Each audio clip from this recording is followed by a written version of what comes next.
You stand on the edge of the world, or at least what feels like it. The air is thin and sharp, biting at your exposed skin, a crystalline cold that promises purity, a fresh start. You've journeyed thousands of miles to get here, to this desolate, breathtaking vista. You shed your old life like a snake sheds its skin, the job, the city, the faces that knew you too well. You told yourself that if you could just change the scenery, you could change the script. If you could just run far enough, fast enough, you could finally outrun the ghost that has haunted you your entire life. But as you stare out at the jagged peaks tearing at the sky, a familiar, sinking feeling begins to curdle in your gut. It's a quiet dread, a low hum of anxiety that was supposed to have been left behind with your packed-up apartment and your goodbye letters. The landscape is alien, magnificent, utterly new, yet the observer remains stubbornly, terrifyingly the same. The same old thoughts, wearing new clothes. The same relentless narrator in your head, the one who critiques every decision, replays every mistake, and whispers anxieties into the silence, has made the journey with you. It was a stowaway you couldn't declare, a passenger welded to your own seat. And in that moment of chilling realization, the majestic mountains shrink. The vast open wilderness suddenly feels claustrophobic, like the walls of a cell contracting around you. You haven't escaped anything. You've just changed the wallpaper of your prison. This is the great, unspoken paradox of the human condition. You possess the most sophisticated instrument in the known universe, nestled right behind your eyes. This mind of yours can conjure symphonies from silence, build empires from dust, and traverse the cosmos on wings of pure mathematics. It is the ultimate engine of creation and the absolute wellspring of freedom. It allows you to imagine 1,000 different lives, to feel empathy for people you've never met, to dream of becoming someone better. And yet, this very same instrument is your most inescapable captor. The source of infinite potential is also the source of your finite, repeating patterns of suffering. Why is that?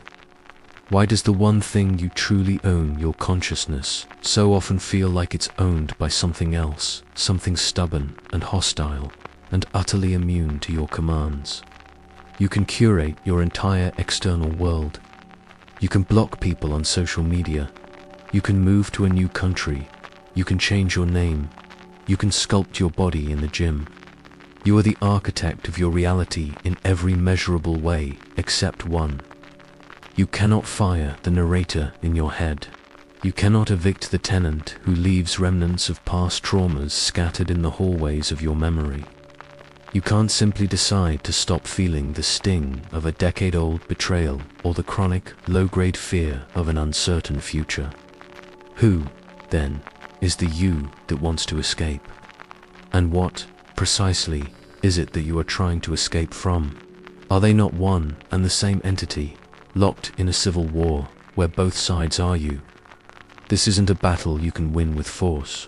Pushing back against a thought only gives it more strength. Suppressing an emotion only guarantees it will resurface later, twisted and magnified. Trying to think your way out of the prison of your mind is like trying to extinguish a fire with gasoline, because the thinking is the fire. Every strategy you devise, every plan of escape you concoct, is forged in the very factory you're trying to flee. You're using the warden's tools to try and dig a tunnel out of the warden's jail. The system is perfectly, diabolically closed. So you stand on that mountain, not as a conqueror, but as a prisoner who has just discovered the true nature of their confinement. It's not the world that holds you captive. It's not other people. It's not your past. These are merely reflections on the walls of the cell. The prison is the apparatus doing the perceiving. The prison is you.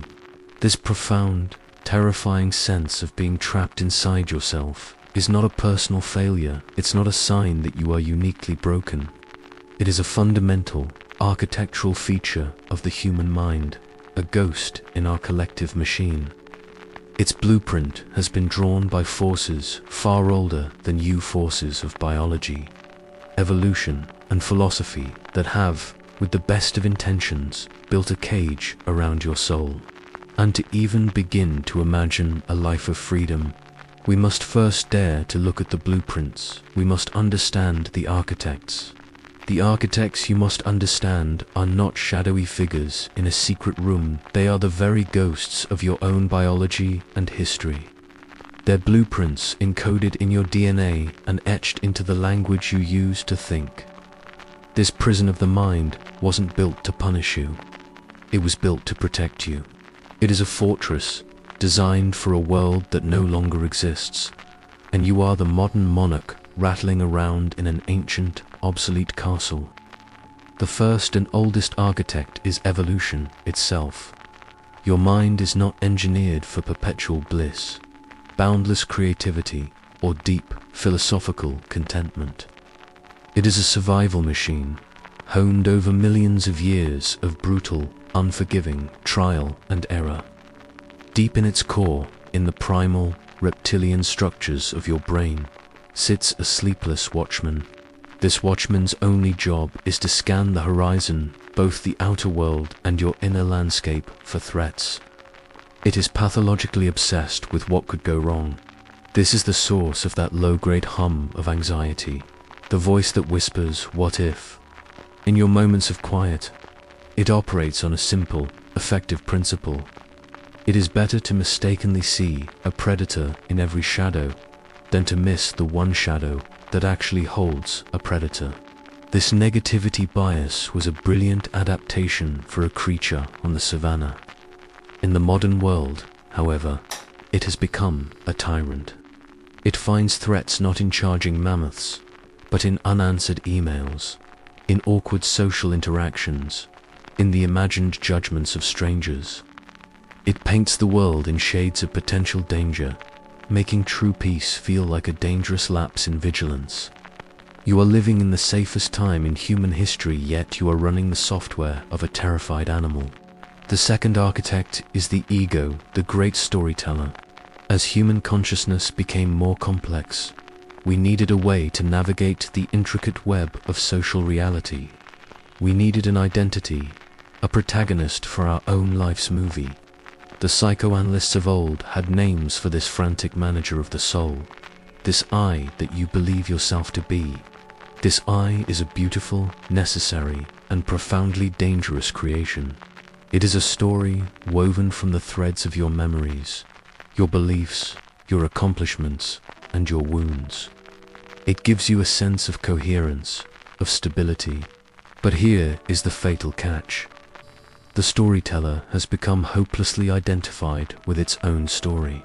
The ego's primary directive, even more important than your happiness, is its own preservation. It will defend the narrative of you at all costs. This is why you cling to beliefs that no longer serve you, why you repeat self-destructive patterns, why you resist change even when you desperately crave it. Change represents a death of the current story, and the ego is terrified of the unknown chapter that might follow. So it keeps you looped in the familiar, even if the familiar is a landscape of pain.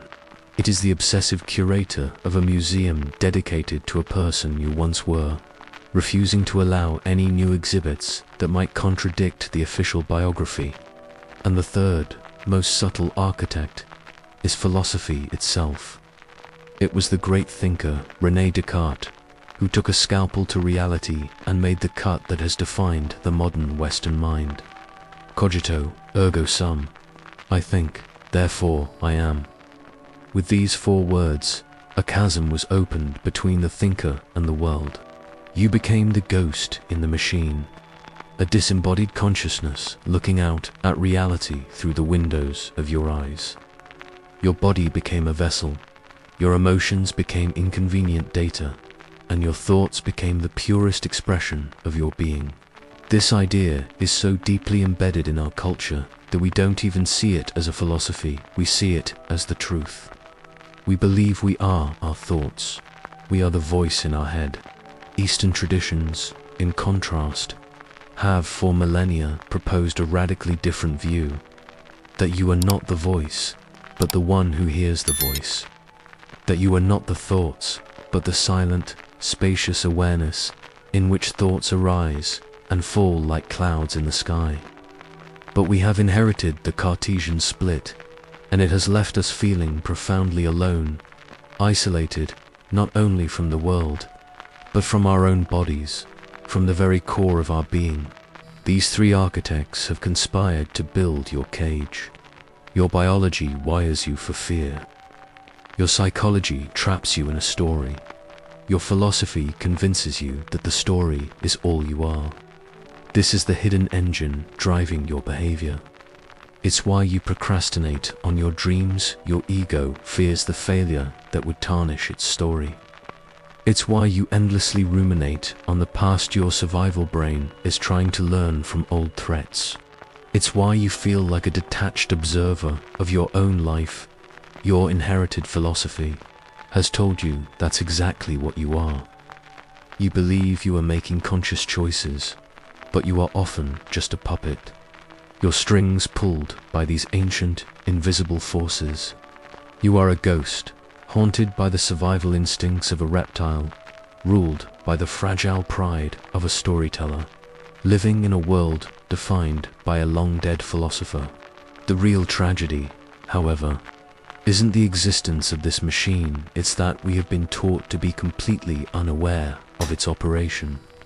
And this unconsciousness has consequences, glitches in the system that ripple out from your own mind, shaping not just your personal reality, but the very world you see outside your window. This internal machine, this trinity of a fearful brain, a storytelling ego, and a detached philosophy, does not operate in a vacuum. The glitches in your personal operating system are the source code for the chaos you see in the world. The anxieties and divisions that plague society are not foreign invaders, they are the veiled up, collective projections of millions of minds, all caught in the same invisible trap. Your personal prison cell has bars that extend outwards, invisibly shaping the reality you share with everyone else. Consider the cognitive biases hardwired into your survival machine. The confirmation bias, for instance, the ego's desperate need to be right. In your own life, it makes you stubborn, resistant to feedback, and blind to your own flaws. But when millions of egos are all doing this at once, amplified by algorithms designed to feed them exactly what they want to hear, you get the fractured world you now inhabit. You get echo chambers where compassion dies and reason gives way to tribal shrieking. You get a society where people are no longer exchanging ideas, but are merely hurling pre-approved conclusions at one another from the safety of their informational fortresses. We are no longer debating reality, we are defending our ego's investment in a particular version of it. The political polarization, the cultural warfare, it is all a symptom of this deep internal mechanism that prefers the comfort of being right to the challenge of being true. Or take the brain's primal, instantaneous classification of us versus them. For a tribal creature, it was a life-saving shortcut. For a globalized civilization, it is a catastrophic bug. This ancient code is the ghost that whispers in the ear of racism, nationalism, and every ideology that seeks to build a throne on the graves of the other. It allows you to see a uniform, a skin color, or a flag, and to stop seeing the human being behind it.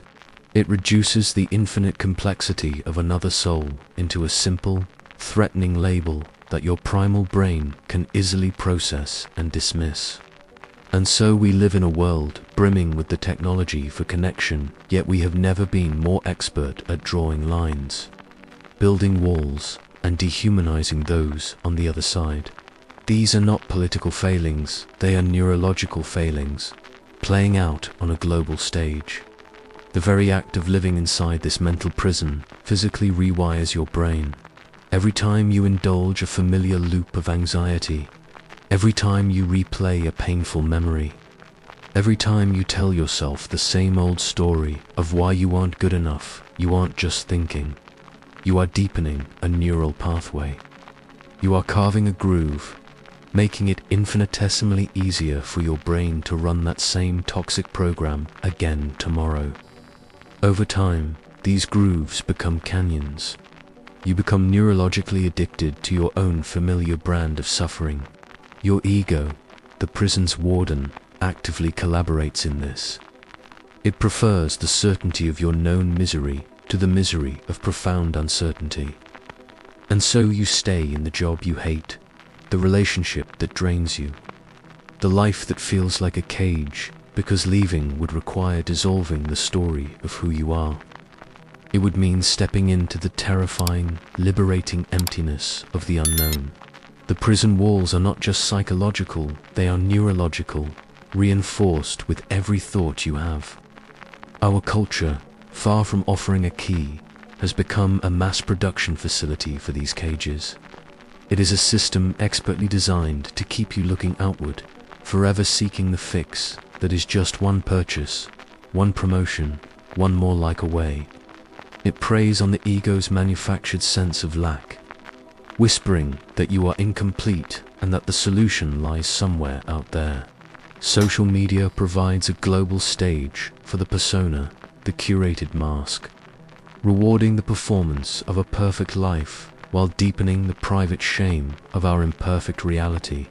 The education system teaches you what to think, but not how to think. It fills your mind with facts, but rarely provides you with the user's manual for the mind itself.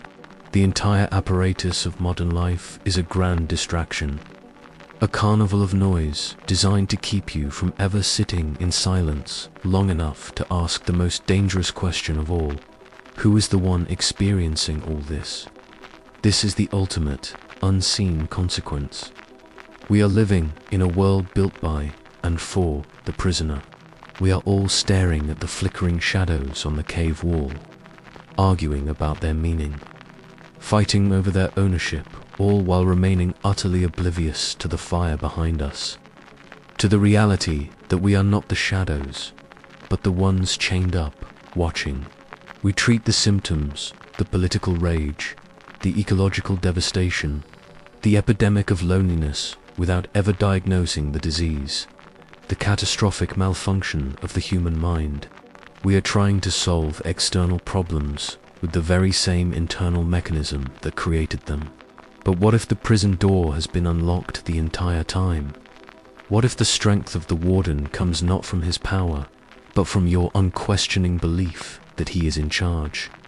What if the way out is not to fight the machine, not to build a better cage, but to do something that your ego, your fear, and your entire history will tell you is completely insane?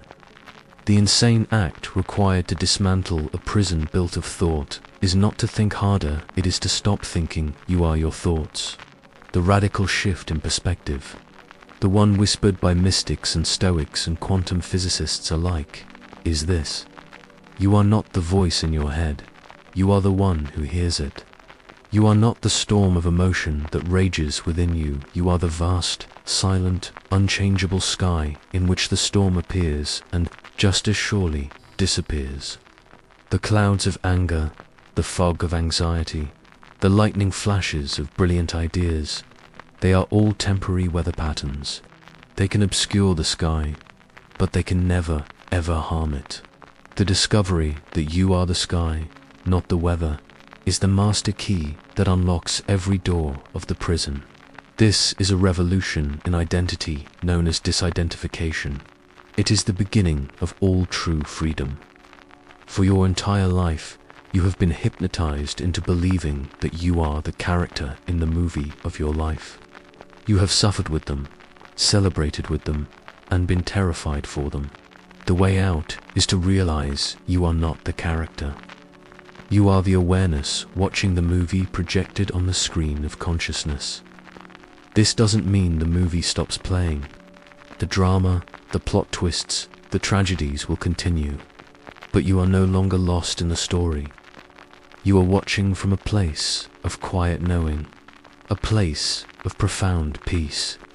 You regain the power to not be pulled into every scene, to not be shattered by every plot twist. How do you cultivate this? The practice is deceptively simple, yet it is the most potent act of rebellion you can commit against your own conditioning. You sit in silence, you close your eyes, and you watch. You observe the frantic, chaotic marketplace of your mind without judgment. A thought about an unpaid bill arises, you simply notice it, label it, thinking, and let it go. A surge of anger towards someone who wronged you appears, you feel its heat in your body. You watch it, and you let it pass without climbing aboard its fiery chariot. The ego will scream for you to engage. It will tell you this is a waste of time, that there are real problems to solve. This is the warden, rattling the bars, terrified you are discovering his power is an illusion.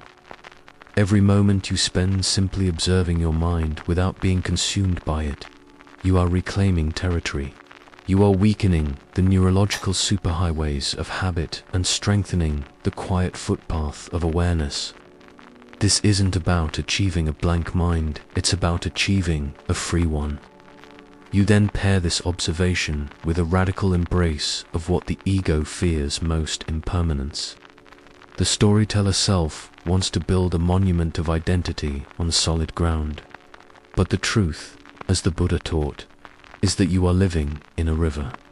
Everything flows. Your thoughts, your emotions, your body, your relationships, the world itself, it is all in a constant state of flux.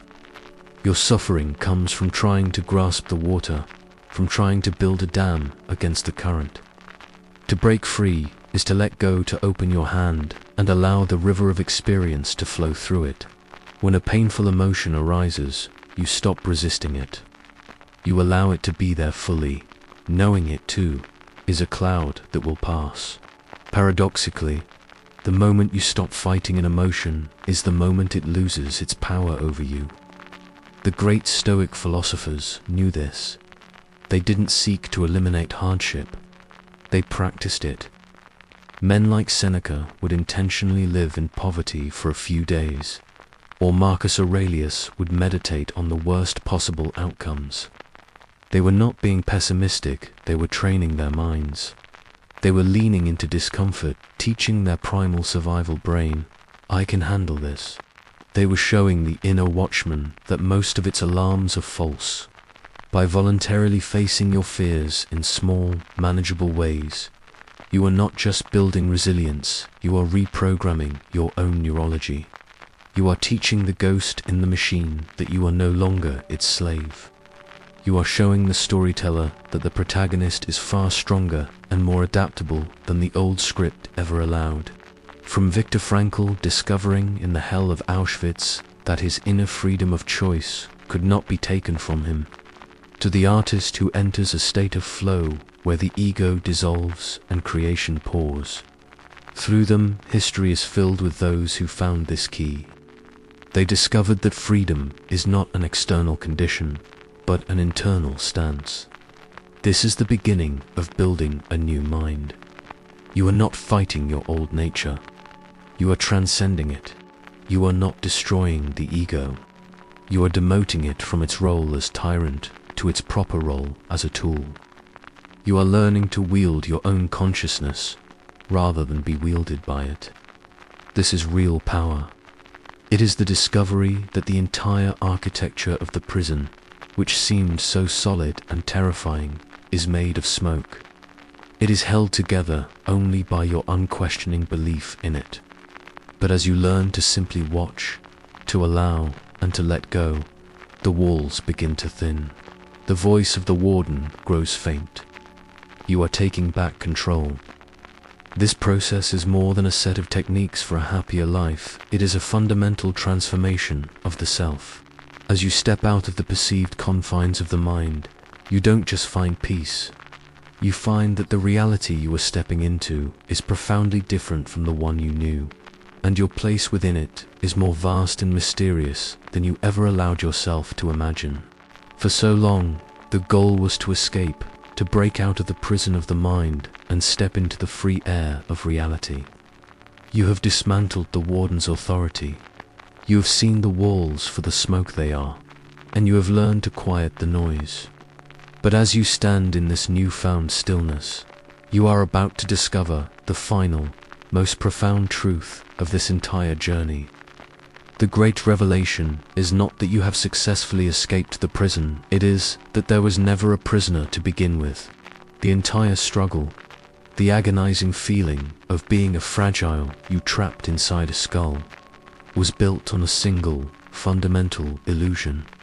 The illusion of separation. You believed there was a thinker separate from the thoughts, an experiencer separate from the experience, a conscious I that lived inside a body, looking out at a separate, external world. This is the deepest hypnosis of all. The final freedom is the realization that the observer and the observed are one. The seeker is the sought. You are not a ghost in the machine. You are the machine, the ghost, and the world it perceives, all at once. Think of it this way. A wave rises from the ocean. It has a unique shape, a temporary identity, a lifespan of its own. It might even believe it is a separate entity, a wave struggling against the vastness of the sea. But can the wave ever truly escape the ocean? Can it be separate from it? The very water that forms the wave is the ocean. Its struggle to escape is a misunderstanding of its own nature. You are not a wave, believing you are separate from the ocean of existence.